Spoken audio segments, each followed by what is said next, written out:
Good evening. What a mighty and humiliating fall. Dennis Hastert, once one of the most powerful men in the country and second in line for the presidency, faced a blistering dressing down from an angry federal judge in Chicago today. Nothing is more stunning than having serial child molester and Speaker of the House in the same sentence. But at the very moment of that speech, DynCorp was exposed for having been involved in the buying and selling of young women and children. While all of this was going on, DynCorp kept the Pentagon contract to administer the smallpox and anthrax vaccines and is now working on a plague vaccine through the Joint Vaccine Acquisition Program. I wrote a scathing report entitled "The Corrupt Business of Child Protective Services." Thank you.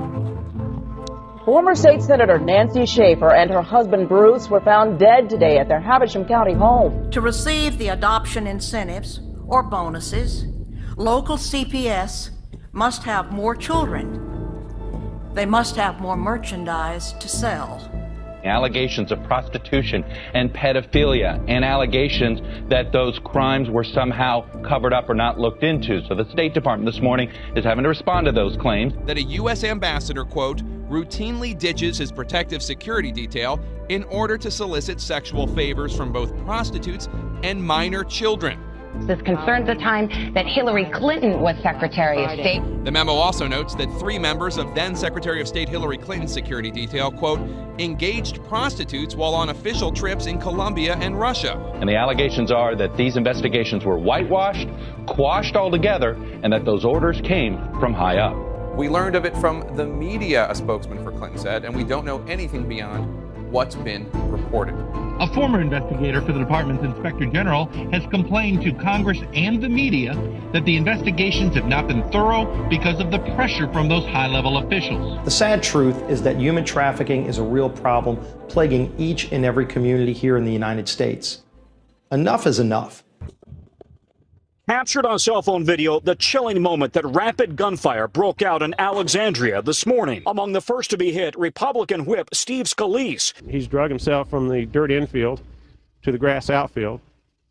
There's a trail of blood. We can't help him. We're helpless. I mean, we've got bats versus rifle. Scalise's security detail and the Capitol Hill Police immediately began. It was less than 6 months ago that another major internal investigation painted Hillary Clinton's State Department in a negative light.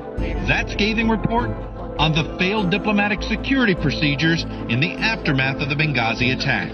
What difference at this point does it make? The bodies of former state senator Nancy Schaefer and her husband Bruce were found today at their Havisham County home. Investigators say both had been shot. It has been reported over and over that 6 times as many children die in foster care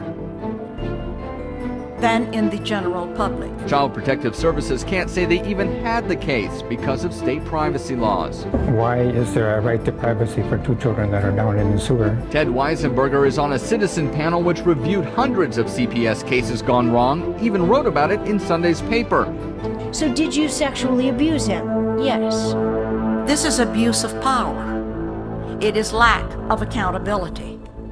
And it is a growing criminal political phenomenon spreading around the globe. Preliminarily, it looks to be a murder-suicide. The GBI has 6 agents on the scene, 2 crime scene specialists. There will be a thorough investigation. There are causes worth losing over. And this is one.